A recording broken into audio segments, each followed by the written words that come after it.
मुझे वाल्मीकि रामायण के इस श्लोक को फिर से पढ़ने दीजिए। गच्छतामातुलकुलम भरतेन तदानघ। इसका अर्थ क्या है? कहीं पाप नहीं है, निश्चल, सरल, निष्काम, भोलापन, नैसर्गिक, स्वाभाविक, प्राकृतिक। इस साधन भजन में भी इतनी चिंता ज्यादा मत करो। प्राकृतिक रहो, स्वाभाविक रहो, नैसर्गिक रहो, भोले भाले रहो। ज्यादा जप तप के चक्कर में मत पड़ो, कहीं वो आपको ऐसा न कर दे कि अहंकारी बना दे। जप करो सरलता हो, सरल बनने के लिए, निश्चल बनने के लिए, भोला बनने के लिए।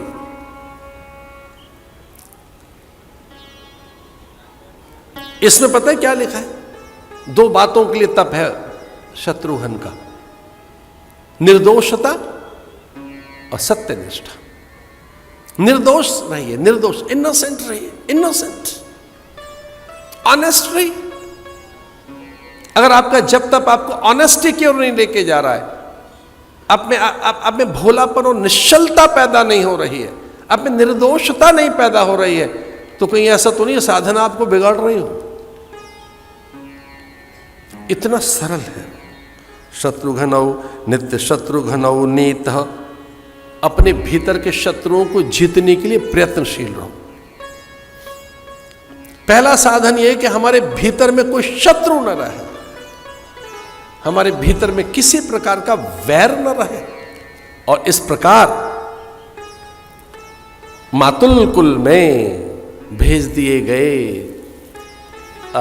शत्रुघ्न, और हां भरत भी। लेकिन पहले कौन भेजे जा रहे थे? शत्रुघ्न और भरत भी। दोनों रानियां मांडवी और श्रुतिकीर्ति। एक विभूति चली गई, और एक इतनी बड़ी विभूति गई, महात्मा निकल गया घर से। यद्यपि राम महान है, वो सर्वशक्तिमान है, लेकिन इतनी बड़ी जो दुर्घटना होने वाली है अभी कि राम वन जाएंगे। अब कल्पना तो करके देखो, अगर भरत वहां होता, राम वन चले जाते क्या? अगर भरत होता वहां, भरत की उपस्थिति होती,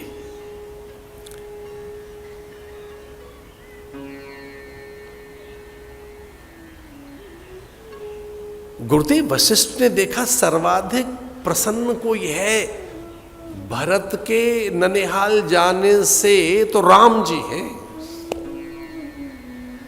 इतने चहके, इतने आह्लादित, इतने प्रमोदित, इतने आश्वस्त, उन्हें लगा कि अब काम बन गया, अब तो सारे काम बन गए। भरत कहां पहुंच गए? ननिहाल। जो पांचई मत लागई निका, करऊं हर्ष ही राम ही टीका।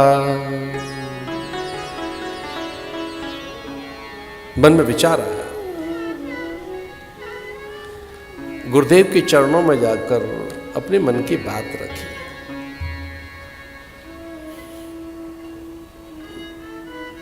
यहां से आरंभ किया, बोले मारे मुकुट अब मेरे से संभाला नहीं जाता।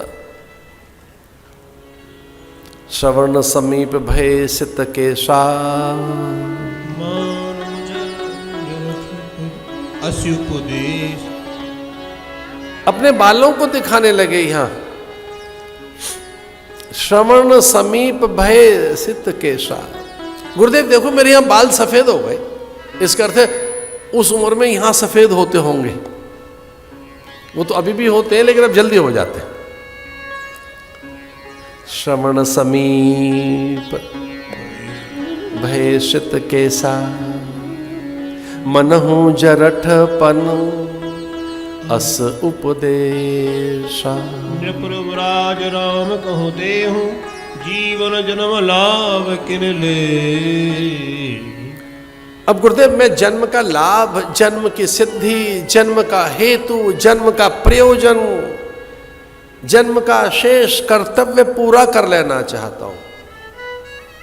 उत्तरावस्था में भजन करना चाहिए, यजन करना चाहिए, योग सिद्धि करनी चाहिए, सन्यास का आनंद लेना चाहिए, गुरु सानिध्य में समय बिताना चाहिए।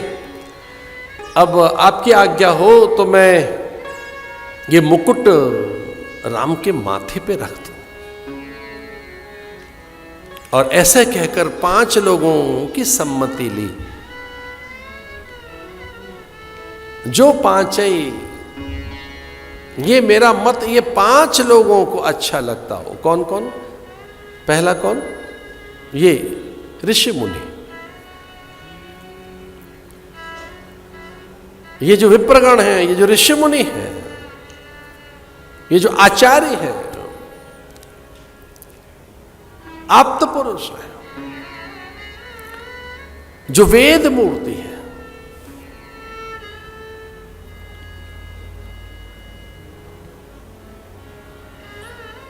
फिर जो नीति पारायण है दूसरे, तीसरे जो जनपदों के अलग अलग राज्यों के प्रतिनिधि हैं, चौथे जो मेरे सचिव हैं,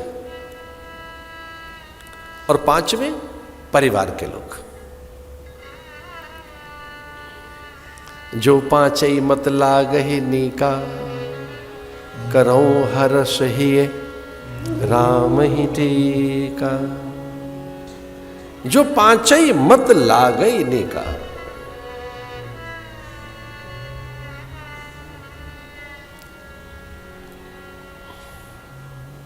साधु साधु कहकर सब प्रसन्न हो गए।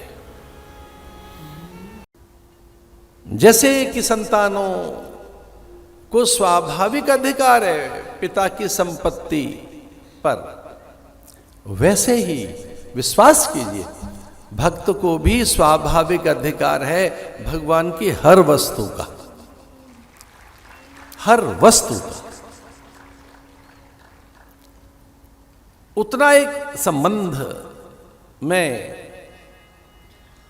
स्नेहन, प्रणयन, प्रीति, प्रगाढ़ता, निश्चय, अपनत्व पैदा तो कर।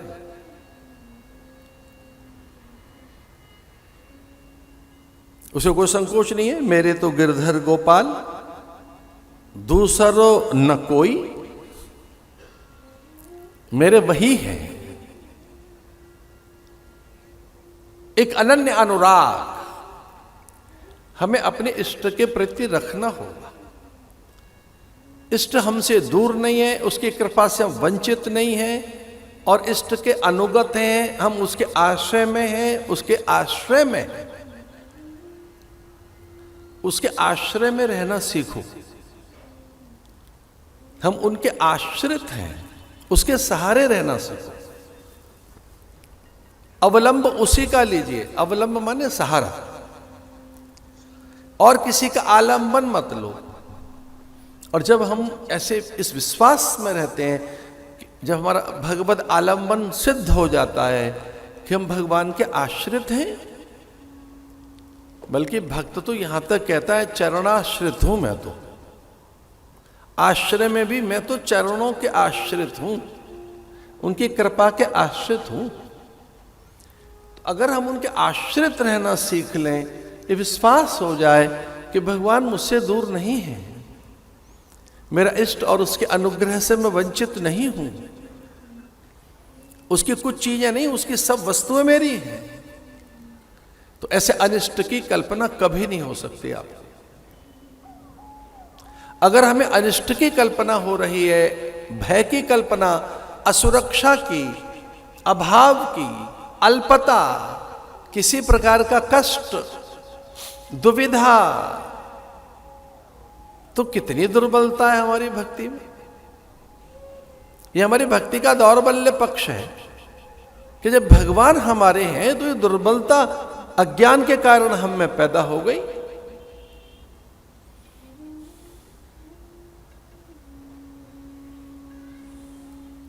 इसे मेरा कभी कोई अनिष्ट नहीं कर सकता। एक विश्वास आप में रहना ही चाहिए। कि किसी भी काल में मेरा अनिष्ट होगा ही नहीं, ऐसी पात्रता का विकास करो।